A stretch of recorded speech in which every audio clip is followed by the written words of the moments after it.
Mampigadra hatramin'ny raha itaona amponja ny fampirafesana voapirofo indrindra raha olona efa manambady vita mariazy. Ampahafantarina moa izay ho an'ireo olona izay mpanitsakitsabady koa dia mitandrema fa mampigadra raha itaona amponja ny fampirafesana raha ohatra ka voapirofo. Indrindra moa ianareo izay efa vita mariazy dia tsy dia tsara loatra ny fampirafesana ary tsy dia tsara loatra ny manitsakitsabady. Mialohan'ny hidirantsika amin'ny zavamisy sy ny filazana ny vaovao moa dia toy ny mahazatra foana ary mbola tsy miova hatrany azadiny ny miabone ny chaîne tsika, azadiny ihany koa ny manao j'aime ny vidéo, noho ny farany dia apetraho ny commentaire. Mahatsara ianao manao abonnement ny chaîne dia afaka mahita vidéo izay alatsakay misesisesy ato. Zay ary no ela andeha ataontsika izany fanaovana abonnement izany, ndao ary tompoko lahy, ndao ary tompoko vavy.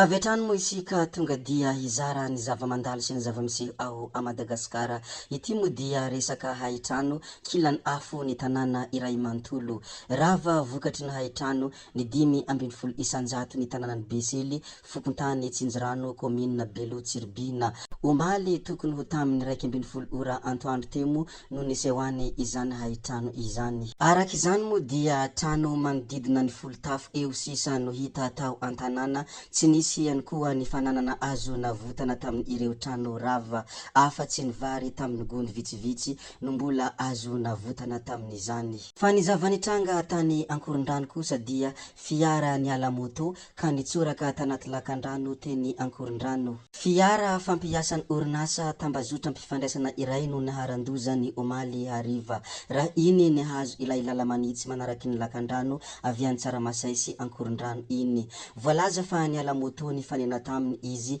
ka niala ny lalana ary nilatsaka tao anatin' ilay lakan-drano. Tsy nisy ny aina nafoy saingy olona iray teo amin'ny fipetrahana aloha no naratra ary efa nentina namonjy toeram-pitsaboana haingana. Izany moa ny zavanitranga teny Ankorondrano ny omaly hariva. Mbola miresaka mikasika an'izay lozam-pifamoivoizana izay moa isika dia nisy ihany koa ny teny Ampasankarany. Fiarabe miisa 2 no nifandona teny amin'ny Fasankarana. Raha araky ny fitantarany ireo nanatry maso, tapaka direction ilay fiarabe iray ka nifandona tamin'ny fiara anankiray. Nisy ny naratra saingy kosa tsy nisy ny aina nafoy. Zay moa ny mikasika ny resaka lozam-pifamoivoizana, fandeha resika hiresaka zavatra hafa indray. Raha araka ny vaovao paritaka sy ny vaovao ely dia ho kandida ben'ny tanànan'ny Mahajangaville i Andriamatoa Patrick Raharmanana. Ko ataontsika modely amin'ny fampandrosoana ifotony ny eto Mahajanga voalohany izay efa omeny lalàna manankery raha teo izay.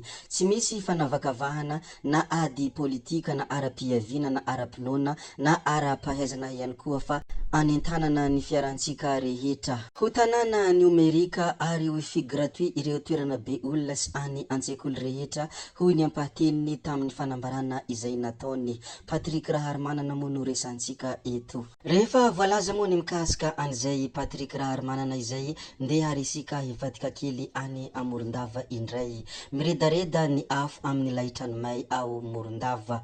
Misy trano mirehitra any Andakabe atsimony Salidevra, Fokontany Morondava centre, ny ora vitsivitsy lasa izay. Efa tonga tany antoerana moa ny mpamonjy vona, mbola tsy fantatra mazava hatreto ny antony nahatonga ny firehetana ka andrasana ny mety ho tohiny. Ny manaraka izay ho lazaintsika dia hivadika kely amin'iny faritra Sofia iny indray isika. Faritra Sofia mandry fahalemana no tanjony ireo solombavambahoaka mitambatra. Nanatanteraka fivoriana niaraka tamin'ny OMC rehetra ao amin'ny faritra Sofia ny solombavambahoaka mitambatra ao amin'ny faritra ny 20 Aogositra 2024 lasa teo. Ny fantoka tanteraka tamin'ny paikady ho entina mampandry fahalemana ao amin'ny faritra Sofia ny dinika. Nilaza ny solombavambahoaka ny Madagasikara voafidy tao Antsohihy, tsy iza moa izany fa Hyacinthe Befeny Todimanana izay nisolon-tena ny solombavambahoaka rehetra voafidy tao amin'ny faritra sady nanao tatitra ny fivoriana fa atao ny ezaka rehetra ho entina mampandry ny fahalemana ny faritra Sofia alohan'ny faran'ny taona 2024. Hifanometanana ny mpitandro ny filaminana sy ny solombavambahoaka ary ny fitsarana miaraka amin'ny tompon'andraikitra sy ny vahoaka rehetra. Nisy ihany koa moa ny fizarana trakefa, nizarany trakefa tamin'ireo mpitandro filaminana ny général Lilson René de Roland na hoe gouverneur ny faritra Sofia no sady nanome toromarika mba tsy handefirana amin'ireo olon-dratsy mampihorohoro ny vahoaka. Zay moa ny tany amin'iny faritra Sofia iny fandeha risika hiresaka kely ny teny fisaorana izay nomeny Lalatina Rakotondrazafy. Nankasitraka moa ity namana ity ary ity zavatra ity anisan'ny tena izay nankasitrahiny.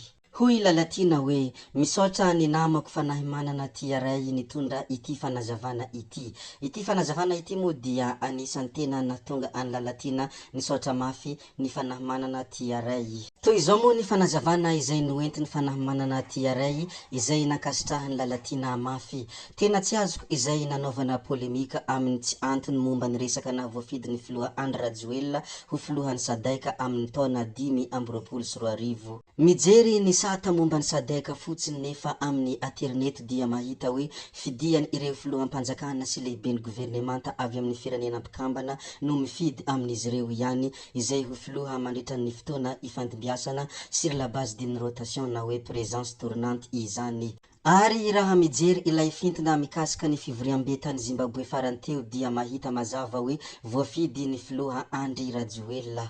Nohon' izany dia fahombiazana ara-diplomatika ho an'i Madagasikara izany dia ohatrany hoe misy amintsika malagasy no tsy faly ka tsy atsona na hambanina ilay fitarihan'ny filohan'ny Repoblikan'ny Malagasy ny vondrona SADC amin'ny 2024.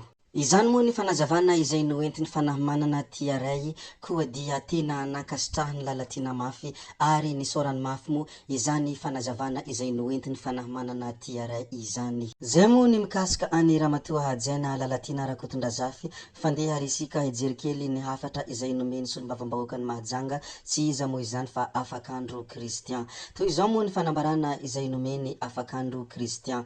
Mahajanga fitaratra tsy mandrotsaka no manohana kandida maire Orlaloasy Jolamboto ny Ambatako. Izany moa hafatra izay nomeny Afakandro Christian ny tao anatin'ny pejiny. Hivadika kely any Tamatavy indray isika hamaramparana antsika ity video anankiray ity. Mikatona amin'ny 10 ora alina avokoa ny bara Antoamasina. Tsy misy toeram-pisotroana misokatra intsony Antoamasina aoriany amin'ny 10 ora alina manomboka izao. Samborina avy hatrany ny tompon'ny trano fisotroana mbola minia mandika izany ary andraisana fepetra araka ny lalàna izay voasambotra. Noho ny firongatry ny tsy fandriam-pahalemana any an-toerana no voalaza ho antony izany rehetra izany. Zay moa ny any Toamasina, zay ihany koa ny namarana ny videontsika ary tompoko vavy sy tompoko lahy koa dia mankasitraka mankatelina ianareo rehetra navitanay no hatramin'ny farany ary mbola manentana anareo foana ny mbola hanaraka ny video manaraka izay alatsakay misesisesy ato. Zay fa tsy ataonay lava ny resaka hametra beloma izahay ody izahay sodia fa ianareo kosa mazotoa amin'ny zavatra rehetra izay kinasa veloma vetivety fa tsy hoe akory veloma mandrakizay amin'ny manaraka indray no manao ny misimisy veloma tompoko lahy veloma tompoko vavy gaby hoe tsao tsao.